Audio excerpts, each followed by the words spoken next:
धीरे धीरे रे मना, धीरे ही सब कुछ होए, माली सींचे 100 घड़ा, ऋतु आए फल होए। दोस्तों, कबीरदास जी का यह प्रसिद्ध दोहा ये कहना चाहता है कि इंसान को अपने मन में हमेशा धैर्य रखना चाहिए, क्योंकि सब कुछ धीरे धीरे ही होता है। अगर कोई माली एक ही दिन में किसी पौधे को 100 घड़े पानी से भी सींच दे, तब भी फल तो मौसम आने पर ही लगेंगे। इसीलिए जीवन में बड़ी सफलताओं का स्वाद चखने के लिए इंसान के भीतर धैर्य का होना बेहद आवश्यक है। चाहे जॉब में करियर बनाना हो, बिजनेस सेट करना हो या फिर अपने सपनों को पूरा करना हो, सब्र सफलता के सफर में मील के पत्थर का काम करता है। आज की इस भागदौड़ भरी दुनिया में जहां हम 2 मिनट में बन जाने वाली मैगी की तरह सब कुछ जल्दी से हासिल कर लेना चाहते हैं, जिसके चलते सब्र और धैर्य जैसे कॉन्सेप्ट कहीं पीछे छूटते जा रहे हैं। आज की इस वीडियो में हम धैर्य और बड़ी सफलताओं को हासिल करने में धैर्य यानी पेशेंस कितनी महत्वपूर्ण भूमिका निभाता है, इस बारे में विस्तार से जानेंगे एक कहानी के माध्यम से। एक बार एक व्यक्ति एक महात्मा जी के पास जाता है और उनसे कहता है, मुनिवर, मेरे साथ एक बहुत बड़ी समस्या है कि मैं किसी एक लक्ष्य पर लंबे समय तक टिक ही नहीं पाता हूँ। मैं अक्सर उत्साह में आकर अपने लिए कोई एक लक्ष्य निर्धारित कर लेता हूँ और कुछ समय तक उस पर काम भी करता हूँ, लेकिन कुछ समय पश्चात जब मुझे मन चाहे परिणाम नहीं मिलते तो मेरा मन उस काम से उबने लगता है, भटकने लगता है। फिर मैं उस काम को छोड़कर किसी दूसरे काम को अपना लक्ष्य बना लेता हूँ और फिर उस लक्ष्य के साथ भी यही होता है। जब मुझे उसमें भी अपने मन चाहे परिणाम नहीं मिलते तो मैं उसे भी छोड़ देता हूँ और किसी तीसरे काम को अपना लक्ष्य बना लेता हूँ। और सालों से मेरे साथ यही होता आ रहा है। मुझे ये भी पता है कि अपने बार बार लक्ष्य बदलने की आदत की वजह से ही मैं आज तक किसी भी काम में सफल नहीं हो पाया हूँ। लेकिन मैं क्या करूँ, बहुत प्रयास करने के बाद भी मैं अपनी इस आदत को छोड़ नहीं पा रहा हूँ। मुनिवर, मैं आपके पास बड़ी उम्मीद लेकर आया हूँ। कृपया मुझे कोई ऐसा तरीका बताएं जिससे मैं अपनी इस आदत को छोड़कर एक लक्ष्य पर तब तक टिका रह सकूं जब तक मैं उस लक्ष्य को हासिल न कर लूं। महात्मा जी ने उस व्यक्ति की बात पूरे ध्यान से सुनी और फिर कहना शुरू किया, सब्र का फल मीठा होता है। ये प्रसिद्ध मुहावरा तो तुमने सुना ही होगा, जिसका अर्थ है धैर्य के साथ काम करने से परिणाम अच्छे मिलते हैं। लेकिन ये जरूरी तो नहीं कि परिणाम हर बार हमारी उम्मीद के अनुसार और अच्छे ही हों। बहुत बार ऐसा होता है कि हमारी सारी कोशिशों के बावजूद कुछ न कुछ कमी रह जाती है और परिणाम हमारी उम्मीदों को पूरा नहीं करता। ऐसी स्थिति में ज़्यादातर लोग अपना धैर्य खो देते हैं, जबकि ऐसे समय में ही इंसान के धैर्य की असली परख होती है। सब्र का टूट जाना अक्सर एक आम बात है और ये तब होता है जब चीज़ें उतनी जल्दी नहीं होती जितना हम चाहते हैं। लेकिन यह आदत आम बात तभी तक है जब एक निश्चित समय के लिए हो और इससे होने वाले नुकसान कम हो। बार बार और जल्दी जल्दी अपने धैर्य को खोना हमें शारीरिक और मानसिक रूप से नुकसान पहुंचाता है। साथ ही यह हमारे सामाजिक जीवन को भी बर्बाद कर सकता है, क्योंकि बार बार अपना सब्र खोने से लोगों का हम पर से विश्वास पूरी तरह खत्म हो जाता है। जाहिर सी बात है, ऐसी मानसिकता के साथ तुम अपने लक्ष्य पर केंद्रित कैसे रह पाओगे। और आज के इस भाग दौड़ भरी जिंदगी में जहां मन को भटकाने वाली इतनी सारी चीज़ें हैं, ऐसी स्थिति में लंबे समय तक किसी एक काम पर अपने ध्यान को लगाए रख पाना मुश्किल होता जा रहा है। तो फिर इसका समाधान क्या है? इसका समाधान है मन को शांत रखने का प्रयास और जागरूकता का अभ्यास करना। जागरूकता यानी मन को वर्तमान में स्थिर और केंद्रित रखना। वर्तमान में जो कुछ भी हो रहा है उसमें डूब जाना, खो जाना, लीन हो जाना ही जागरूकता है, ध्यान है। इसमें अतीत या भविष्य से ध्यान हटाकर पूरी तरह वर्तमान में रहना होता है और तुम जो कुछ भी कर रहे हो उसे पूरी तरह से महसूस करना है। यह एक ऐसा अभ्यास है जिसे नियमित रूप से करने से तुम इसे जिंदगी के हर पहलू में लागू कर सकते हो। जागरूकता और ध्यान का अभ्यास करने के कई गजब के शारीरिक और मानसिक फायदे होते हैं। जैसे इसके नियमित अभ्यास से अच्छी नींद आती है, तनाव कम होता है, इंसान पूरे दिन हल्का और खुश महसूस करता है। साथ ही मन शांत रहता है और एकाग्रता भी बढ़ती है, जिससे लोग अपने काम पर अच्छे से ध्यान दे पाते हैं। ध्यान और जागरूकता का महत्व और इसके फायदों के बारे में जानने के बाद अब अगला प्रश्न उठता है कि जागरूकता का अभ्यास कैसे करना है और कौन सी जरूरी बातों का ध्यान रखना है। तो सबसे पहले तुम्हें एक मजबूत इरादा बनाना चाहिए और इसके फायदों को ध्यान में रखते हुए तुम्हें यह अच्छे से पता होना चाहिए कि तुम जागरूकता या ध्यान का अभ्यास क्यों करना चाहते हो। जब इसके पीछे कोई मजबूत कारण होगा तभी तुम इस अभ्यास को लंबे समय तक कर पाओगे। जैसे किसी के लिए ये कारण अपना तनाव कम करना हो सकता है, तो कुछ लोगों के लिए अच्छी नींद आना। तो सबसे पहले तुम्हें यह तय करना है कि ध्यान या जागरूकता के अभ्यास के पीछे का तुम्हारा अपना कारण क्या है। अब जब तुमने तय कर लिया कि तुम्हें अभ्यास क्यों करना है, तो सबसे पहले तुम्हें अपने अतीत और भविष्य के फालतू विचारों को बाहर का रास्ता दिखाना है। तुम्हें यह पता होना चाहिए कि तुम्हारी ऊर्जा अतीत के लिए पश्चाताप या भविष्य की चिंता करने के लिए नहीं है, बल्कि अपने वर्तमान पर ध्यान देकर अपने जीवन को एक नई दिशा देने के लिए है। तुम्हें अपने आज के लक्ष्यों पर ध्यान देकर अपने भविष्य की बागडोर अपने हाथों में लेनी है। अब यहाँ जागरूकता के अभ्यास में दूसरी बात आती है ध्यान देने की, यानी खुद को एकाग्रचित करने की। और इसके कई तरीके हैं। पहला, तुम किसी शांत जगह पर आरामदायक स्थिति में बैठ जाओ और अपनी आती जाती सांसों पर ध्यान दो कि कैसे सांस तुम्हारी नाक से तुम्हारे शरीर के अंदर जा रही है और फिर कैसे बाहर निकल रही है। सारा ध्यान सिर्फ इसी पर लगाना है। दूसरा तरीका है कि तुम शांति से बैठकर अपने मन में चलने वाले विचारों पर ध्यान दे सकते हो। तुम्हें मन में चल रहे विचारों को सिर्फ देखना है, किसी भी विचार को पकड़ना नहीं है। विचार आएंगे और गायब हो जाएंगे, तुम्हें बस देखना है। सड़क के किनारे बैठे उस आदमी की तरह जो वहाँ से आते जाते राहगीरों को देख रहा है लेकिन किसी को रोक नहीं रहा। या कुछ लोग अपने भगवान या मंत्रों का जाप भी करते हैं। जिसका जहाँ मन लगे या जिसके लिए जो तरीका काम करे, सभी सही हैं। पर यहाँ सबसे महत्वपूर्ण बात है ध्यान देने की, एकाग्रचित रहने की, फिर चाहे वो किसी भी तरीके से हो। इसी तरह जागरूकता का अभ्यास करने का एक और ज़बरदस्त तरीका है, और वो है अभी वर्तमान में तुम्हारे आसपास जो कुछ भी हो रहा है उस पर ध्यान देना। जैसे किसी चीज़ की आवाज़, सुगंध, हवा, या फिर तुम कहीं चल रहे हो तो उसके आसपास की हर एक चीज़ पर बारीकी से ध्यान दो। ऐसे ही अगर कुछ खा रहे हो तो उसका स्वाद, आकार, रंग, सुगंध, हर एक चीज़ को देखते और महसूस करते हुए उसे खाना। इस तरह अपनी सारी इंद्रियों की मदद से जागरूकता का अभ्यास बड़े ही शानदार तरीके से किया जा सकता है। इसमें अलग से किसी शांत जगह जाने की ज़रूरत नहीं, बल्कि जो कुछ भी तुम कर रहे हो बस उसे महसूस करना है। अपनी ज़िंदगी में हर इंसान कभी ना कभी ऐसी स्थिति में ज़रूर पहुंचता है जहां उसे लगता है कि वह अटक चुका है, उसे आगे कोई रास्ता नज़र नहीं आता, उसकी सफलता रुक सी जाती है। असल में हम कितनी ही सटीक योजना क्यों न बना लें, कुछ बाहरी परिस्थितियाँ हमारे हाथ में नहीं होती, या फिर कभी हम अपनी क्षमताओं का सही अनुमान नहीं लगा पाते और ऐसे लक्ष्य तय कर लेते हैं जो उस समय हमारे लिए हासिल कर पाना लगभग असंभव होता है। तो ऐसी स्थिति में सब कुछ छोड़ देने का मन करता है। इसी वजह से ज़्यादातर लोग लक्ष्य तो निर्धारित कर लेते हैं लेकिन अपनी योजना पर लंबे समय तक काम नहीं कर पाते और हार मानकर अपना लक्ष्य बदल देते हैं या फिर योजना। जबकि बहुत बार ऐसे पलों में बस एक धक्के की ज़रूरत पड़ती है जो हमें फिर से उत्साहित कर सके। जब किसी काम में हमारी प्रगति हमारी उम्मीद से कम होती है या फिर नहीं होती, तब हम सबसे पहले उस काम को ही छोड़ देना चाहते हैं। ये स्वाभाविक है क्योंकि यही सबसे आसान काम लगता है उस समय। लेकिन यही बात सबसे खतरनाक भी है, क्योंकि अगर बार बार हार मान लेने की आदत पड़ गई तो फिर किसी भी काम में सफल होना तुम्हारे लिए बहुत मुश्किल हो जाएगा। ऐसी स्थिति में तुम्हें अपनी मानसिकता बदलने की ज़रूरत है। सबसे पहले जो हो रहा है उसका सही मूल्यांकन करना, गलतियों का पता लगाना और फिर उसके हिसाब से योजनाओं को नए तरीके से बनाने की ज़रूरत होती है। भविष्य की चिंता छोड़कर वर्तमान के काम पर अपना ध्यान लगाना और मन लगाकर अपने काम को पूरी जागरूकता के साथ करना तुम्हें फिर से अंदर से उत्साह से भर देगा। तुम्हें इस बात को हमेशा याद रखना है कि मुश्किलें और असफलताएं भी जिंदगी का एक हिस्सा हैं। यह हमें कुछ नया सिखाते हैं और हमारे व्यक्तित्व निर्माण में महत्वपूर्ण भूमिका निभाते हैं। अपनी मानसिकता को एक नई सोच देकर तुम सफलता के बीच में आने वाली छोटी छोटी असफलताओं को एक मौके के रूप में देख सकते हो। तुम्हें अपने अंदर एक सकारात्मक मानसिकता विकसित करनी चाहिए जो भविष्य में आने वाली चुनौतियों के लिए तुम्हें मानसिक रूप से तैयार रखेगा। तुम अपने सोचने का नज़रिया बदलकर अपनी परिस्थितियां बदल सकते हो। हमेशा ऐसे लक्ष्य तय करो जो हासिल किए जा सकते हों। अक्सर असफलता या आगे न बढ़ पाने का एक बड़ा कारण ये भी होता है कि व्यक्ति खुद से ऐसी ऐसी उम्मीदें पाल लेता है जिसे पूरा कर पाना बहुत ही मुश्किल होता है और फिर वह जल्दी ही निराश और उदास हो जाता है। अगर तुमने समाज या घर वालों के दबाव में आकर कोई ऐसा लक्ष्य तय कर लिया जो ना तो वास्तविक है और ना ही पाने योग्य है, तो फिर तुम उसे पाने के लिए चाहे कितनी ही अच्छी योजना बना लो, सफलता मिलने की संभावना बहुत ही कम होगी।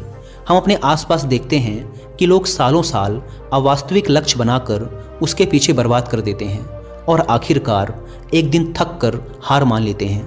जबकि अगर सही योजना और कड़ी मेहनत के बाद भी तुम्हें उचित परिणाम नहीं मिल रहे हैं तो फिर तुम्हें अपने लक्ष्य में कुछ बदलाव करने की ज़रूरत है। और ऐसा करने से तुम किसी से कमतर नहीं हो जाते। हम सब अलग हैं, हमारे अंदर अलग अलग विशेषताएं हैं, हमारी सोच अलग है, हमारी परिस्थितियां अलग थी, हमारे सपने अलग हैं।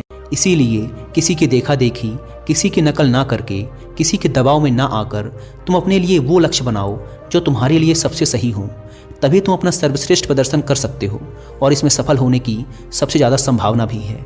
जब लोगों को उम्मीद के अनुसार परिणाम नहीं मिलते तो वो भूल जाते हैं कि उन्होंने ये लक्ष्य क्यों बनाया था।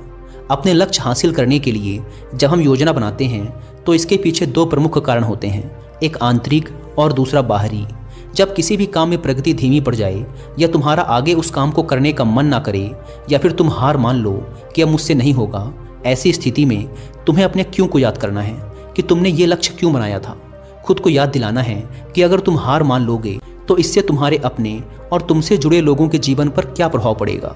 अपने लक्ष्य के पीछे के मजबूत कारणों को याद करना तुम्हें ऐसी स्थिति में हौसला देगा जब तुम हार मानने वाले होगे। हमारी उम्मीद यह बताती है कि जो काम हम कर रहे हैं उसका परिणाम कैसा होना चाहिए। हम कितनी और कैसी उम्मीद रखेंगे यह बहुत सी चीज़ों पर निर्भर करता है, जैसे हमारे अतीत के अनुभव, समाज की राय, बाहरी परिस्थितियाँ इत्यादि शामिल हैं। तुमने भी अनुभव किया होगा कि जब तुम्हारे परिवार, समाज या आसपास के लोग अच्छा कर रहे होते हैं तो तुम्हारे ऊपर भी उनसे अच्छा करने का तनाव बढ़ने लगता है। लेकिन ऐसी स्थिति में तुम्हें किसी की देखा देखी या दबाव में आकर कोई काम नहीं करना चाहिए, बल्कि अपनी काबिलियत, समय, परिस्थिति, जानकारी के अनुसार ही अपना लक्ष्य तय करके उस पर काम करना चाहिए। वैसे भी इस दुनिया में सबके सारे सपने कहाँ पूरे होते हैं, लेकिन उम्मीद पूरी ना होने की स्थिति में कुछ लोग टूट जाते हैं और हार मान लेते हैं, जबकि वहीं दूसरी तरफ कुछ लोग नए सिरे से नए जोश के साथ उस काम को पूरा करने में जुट जाते हैं। कभी सोचा है ऐसा क्यों होता है कि एक ही परिस्थिति में लोग इतनी अलग अलग प्रतिक्रिया क्यों देते हैं? क्योंकि हम सब एक दूसरे से अलग हैं, हमारी सोच और क्षमताएं अलग अलग हैं। वैसे उम्मीद या अपेक्षाएं रखना गलत नहीं है, क्योंकि ये हमें अंदर से उत्साहित और जोशीला बनाए रखती हैं। लेकिन ज़रूरत से अधिक उम्मीद और अपेक्षाएं रखना चिंता और तनाव का कारण बन सकती हैं। इसीलिए हमारी अपेक्षाएं हमेशा वास्तविक होनी चाहिए, क्योंकि निराशा का सबसे बड़ा कारण होता है अवास्तविक लक्ष्य बना लेना। तुम्हें अपने लक्ष्य तय करने से पहले अपनी योग्यता, जानकारी, पसंद, परिस्थितियां, समय और उपलब्ध संसाधन पर ध्यान देना चाहिए और उसी के अनुसार अपना लक्ष्य बनाना चाहिए, ताकि तुम अपनी क्षमताओं और जानकारियों का सही उपयोग करके अपना सर्वश्रेष्ठ प्रदर्शन कर सको, न कि किसी की देखा देखी या प्रभाव में आकर खुद को ऐसे काम में झोंक दो जिसके लिए तुम्हें बाद में पछताना पड़े।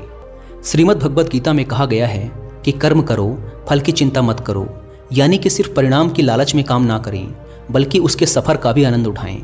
परिणाम मिलने में समय लगता है और बहुत बार वो हमारी उम्मीदों से मेल नहीं खाता, लेकिन जब हम उस काम की प्रक्रिया में खुशी महसूस करना शुरू कर देते हैं तब हम अपना सर्वश्रेष्ठ कर रहे होते हैं। फिर वह काम हमारे लिए काम नहीं बल्कि आनंद का स्रोत बन जाता है। सफलता की राह पर अक्सर उतार चढ़ाव आते ही रहते हैं, बहुत सी मुश्किलों और चुनौतियों का सामना करना पड़ता है।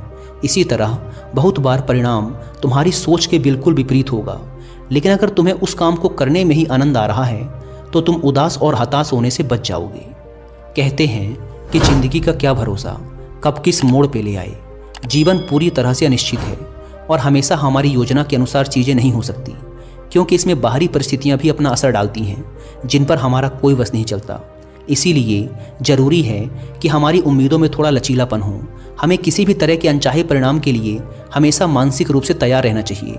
इससे अचानक परिस्थितियां बदलने पर व्यक्ति को सदमा नहीं लगता और वो सकारात्मक सोच के साथ आगे आने वाली चुनौतियों का डटकर सामना कर सकता है। धैर्य टूटने और निराशा में डूबने का अगला सबसे बड़ा कारण है दूसरों से अपनी तुलना करना। क्या चीते की रफ्तार की तुलना हाथी की चाल से करके इन दोनों में से किसी एक को दूसरे से कम समझना सही है? क्या शेर और मगरमच्छ की तुलना की जा सकती है? ये दोनों ही अपने क्षेत्र के धुरंधर हैं। ऐसे ही हम सब भी एक दूसरे से अलग हैं, हमारा व्यक्तित्व अलग है। इसीलिए तुलना किसी भी प्रकार से फायदेमंद नहीं होती। हर किसी का अतीत अलग था, परिस्थितियां अलग थी, परवरिश अलग थी। दूसरों से बेवजह की तुलना करना हमें तनाव में डाल सकता है, जो हमारे काम और स्वास्थ्य दोनों के लिए सही नहीं है। इसीलिए दूसरों से अपनी तुलना करने की बजाय अपने काम पर ध्यान लगाओ। लक्ष्य हासिल करने की दिशा में मनचाहे परिणाम ना मिलने पर कभी खुद को दोष मत दो।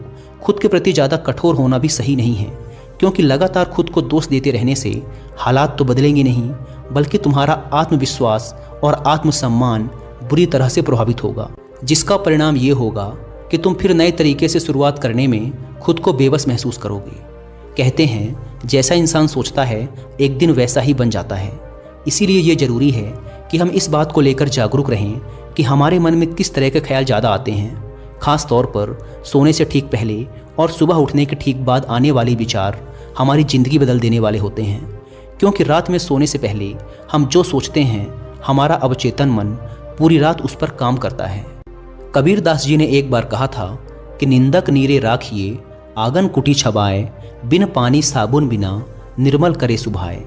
यानी हमें अपने आसपास ऐसे लोग जरूर रखने चाहिए जो बिना किसी डर, संकोच और लाग लपेट के पूरी ईमानदारी से हमें हमारी गलतियों और कमजोरियों के बारे में बता सकें। लेकिन इसमें ध्यान देने वाली बात यह है कि वो हमारे शुभ चिंतक होने चाहिए, हमें सही से समझने चाहिए, क्योंकि सिर्फ तारीफ करके अपना काम निकलवाने वाले लोग हमें गलत रास्ता दिखा सकते हैं। वहीं सिर्फ कमियां ढूंढने वाले लोग हमें निरुत्साहित कर सकते हैं। हमें सही लोगों की पहचान करनी आनी चाहिए। जिस तरह से तुम अपनी तारीफ को खुले दिल से स्वीकार करते हो, उसी तरह अपनी आलोचनाओं को भी स्वीकार करना सीखना होगा। तभी तुम खुद को बेहतर बना पाओगे और अपने लक्ष्य को हासिल कर पाओगे। जीवन में मुश्किलें या चुनौतियां आने पर सबसे पहले वही लोग अपना धैर्य खोते हैं जिनका मन अशांत और बेचैन होता है, यानी जिनके मन और शरीर के बीच का तालमेल ठीक नहीं होता। तो अगर लोग अपने मन और शरीर के बीच ठीक से तालमेल बैठाना सीख लें, यानी खुद को शांत रखना सीख लें, तो वो ज़्यादा धैर्य और आत्मविश्वास के साथ आने वाली चुनौतियों का सामना कर सकते हैं। तो अब प्रश्न उठता है कि शरीर और मन के बीच संतुलन कैसे बनाया जाए। तो ऐसा करने के बहुत से तरीके हैं, जैसे हर सुबह ध्यान का अभ्यास करना, गहरी सांसें लेना, जागरूकता का अभ्यास करना, प्रकृति के साथ जुड़ना, योग और प्राणायाम जैसे अभ्यासों को अपने जीवन का हिस्सा बनाना इत्यादि। एक और चीज़ जो व्यक्ति को ज़्यादा धैर्यवान और खुशहाल बनाती है वो है आभार व्यक्त करना। जब इंसान का पूरा ध्यान उस चीज़ पर होता है जो उसके पास नहीं है, तो यह बात उसके अंदर बेचैनी पैदा करती है। फिर वह इस बेचैनी में आकर अपना धैर्य खो देता है और ऐसे निर्णय लेने लगता है जो उसे असफलता की ओर ले जाते हैं। फिर यह असफलता उसे और बेचैन कर देती है और फिर इस तरीके से यह एक चक्र बन जाता है जिस पर व्यक्ति उलझकर रह जाता है। आभार व्यक्त करना एक ऐसा अभ्यास है जिसमें हम जानबूझकर जिंदगी में होने वाली अच्छी चीज़ों पर ध्यान देते हैं और उसके लिए खुशी महसूस करते हैं। हमें हर दिन थोड़ा समय निकालकर हर उस छोटी से छोटी चीज़ के लिए भी आभार प्रकट करना चाहिए जिसने हमारे जीवन को खुशहाल, समृद्ध और आसान बनाया है। धन्यवाद अदा करने का यह अभ्यास हमारी मानसिकता को बदलकर हमारे अंदर धैर्य विकसित करने में एक महत्वपूर्ण भूमिका निभाता है। अगली चीज़ जो इंसान के अंदर धैर्य विकसित करती है वो है अपने समय का सही उपयोग करना। तुमने देखा होगा कि कुछ लोग अक्सर समय की कमी का रोना रोते रहते हैं, जबकि यह सबके पास एक बराबर है। दिन के 24 घंटे और हफ्ते के 7 दिन। इसी समय का सही उपयोग करके कुछ लोग बहुत बड़ी सफलता हासिल कर लेते हैं, तो कुछ लोग ठीक से अपने दिन का काम भी खत्म नहीं कर पाते।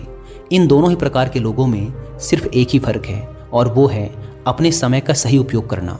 समय का सही उपयोग करने की दिशा में पहला कदम है अपनी प्राथमिकताएं तय करना, यानी उन कामों को निश्चित करना जो हमारे लिए सबसे ज़्यादा जरूरी हैं। फिर उन्हें पूरा करने की योजना बनाकर एक समय सीमा तय करना।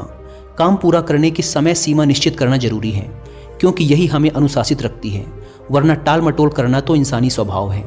अपने दूर के बड़े लक्ष्यों को तय करने के बाद उनको पूरा करने की योजना को दिन, हफ्ते और महीनों में बांटना भी जरूरी है, क्योंकि यह हमारे काम को बहुत आसान बना देता है। जब इंसान के पास अपने काम को पूरा करने की एक अच्छी योजना होती है, तो फिर फालतू के कामों में अपना समय बर्बाद करना भी कम हो जाता है और हम अनुशासित बने रहते हैं। कभी कभी ऐसा होता है कि हमने लक्ष्य भी बना लिया, योजना भी बना ली, दिन, हफ्ते और महीनों में उसे तोड़ भी लिया, लेकिन कभी कोई मेहमान आ गया या फिर किसी दोस्त ने कभी कहीं जाने की बात कर दी, तो हमारी सारी योजना ही खराब हो जाती है। लेकिन अगर ज़्यादा ज़रूरी नहीं है तो फिर ऐसी स्थिति में हमें ना कहना भी आना चाहिए, क्योंकि हर समय हर किसी के लिए उपस्थित रहना हमें हमारे लक्ष्य से भटका देता है। लेकिन ज़्यादातर लोगों के लिए ना कह पाना बहुत मुश्किल होता है। कुछ लोग तरह तरह के बहाने बनाते हैं, तो कुछ लोग नज़रअंदाज करके बचने की कोशिश करते हैं, लेकिन यह एक सही तरीका नहीं है। हमें अपने काम और स्थिति के बारे में बताते हुए उन्हें मना करने का उचित कारण देना चाहिए। अगर वो लोग सच में हमारे शुभचिंतक या हमें समझने वाले होंगे तो वो हमारे साथ बहस या ज़बरदस्ती नहीं करेंगे। इस दुनिया में जितनी भी बड़ी हस्तियाँ हुई हैं, सभी में एक बात समान है कि उन्होंने समय और धैर्य का महत्व समय रहते समझ लिया था। जब हमें कोई दूरगामी लक्ष्य हासिल करने होते हैं तो उसकी सफलता के लिए धैर्य का होना बेहद आवश्यक है। ये बात उन सब ने जान ली थी। कुछ लोग धैर्य और सब्र को गलत तरीके से समझते हैं। उन्हें लगता है कि हाथ पर हाथ रखकर इंतजार करना ही धैर्य है, जबकि धैर्य एक सतत चलने वाला कर्म है। धैर्य के साथ लगातार परिश्रम करना भी जरूरी है, तभी हम अपना लक्ष्य हासिल कर सकते हैं। लक्ष्य हासिल करने की दिशा में धैर्य को विकसित करने के लिए कुछ बातों को ध्यान में रखना बेहद जरूरी है। जल्दबाजी में निर्णय लेने पर ज़्यादा संभावना है कि हमारा निर्णय गलत दिशा में होगा। इसीलिए कोई भी निर्णय लेने से पहले इसके फायदे और नुकसान पर सोचना और उसके बाद सही से निरीक्षण करके उचित निर्णय लेना ही निर्णय लेने का सही तरीका है। लेकिन इतनी लंबी प्रक्रिया के लिए हमारे अंदर धैर्य होना चाहिए। हमें तुरंत परिणाम हासिल करने के चक्कर में जल्दबाजी नहीं करनी चाहिए, क्योंकि छोटा रास्ता कभी सही नहीं होता। भावनाओं में बहकर निर्णय लेना भी खतरे से खाली नहीं होता। अगर धैर्य के साथ सभी उपलब्ध विकल्पों के बारे में अच्छे से जानकारी लेकर अपनी समझ का सही उपयोग करके उसमें से अपने लिए सही निर्णय लेते हैं तो हमारी सफलता की संभावना सबसे ज़्यादा होती है। और जब किसी काम की शुरुआत इस तरीके से होती है तो समझो आधा काम पूरा हो गया। हमें लक्ष्य हासिल करने के लिए लगातार कोशिश करने और एकाग्रचित बने रहने की ज़रूरत होती है। जब हमें तुरंत परिणाम नहीं मिलता तो भटकाव आसान हो जाता है। कुछ लक्ष्य ऐसे होते हैं जिनके लिए कितना ही प्रयास कर लिया जाए, लेकिन उन्हें एक निश्चित समय के बाद ही हासिल किया जा सकता है। लेकिन इतने समय तक लक्ष्य की तरफ केंद्रित रहना आसान काम नहीं। इसके लिए सही योजना, दृढ़ इच्छा शक्ति और धैर्य की जरूरत पड़ती है। धैर्य हमें अनुशासित भी बनाता है और काम के बीच में भटकाव और चिंता से दूर रखता है। तुरंत मिलने वाले परिणाम हमें और जल्दी हासिल करने का लालच देते हैं।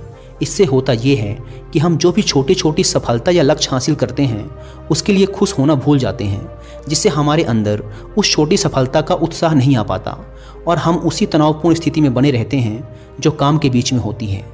बूंद बूंद से ही सागर बनता है।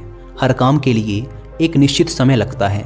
बदलता मौसम भी इस बात को सिद्ध करता है। बड़े और महत्वपूर्ण लक्ष्यों को हासिल करने में समय, दृढ़ता और धैर्य लगता है। बड़े लक्ष्य के लिए बड़े धैर्य की भी जरूरत पड़ती है, क्योंकि धैर्य हमें डटे रहने में मदद करता है। ऐसे समय में जब कोई परिणाम मिलता ना दिखाई दे, धैर्य हमारी निराशा को दूर करता है और हौसला बढ़ाता है, जिससे हम अपने लक्ष्य को हासिल करने की दिशा में लंबे समय तक पूरी दृढ़ता और आत्मविश्वास के साथ लगे रहते हैं। इतना कहने के बाद महात्मा जी ने अपनी बात समाप्त की और वो मौन हो गए। उस व्यक्ति को भी धैर्य और सफलता प्राप्ति में धैर्य के महत्व का अर्थ पता चल चुका था।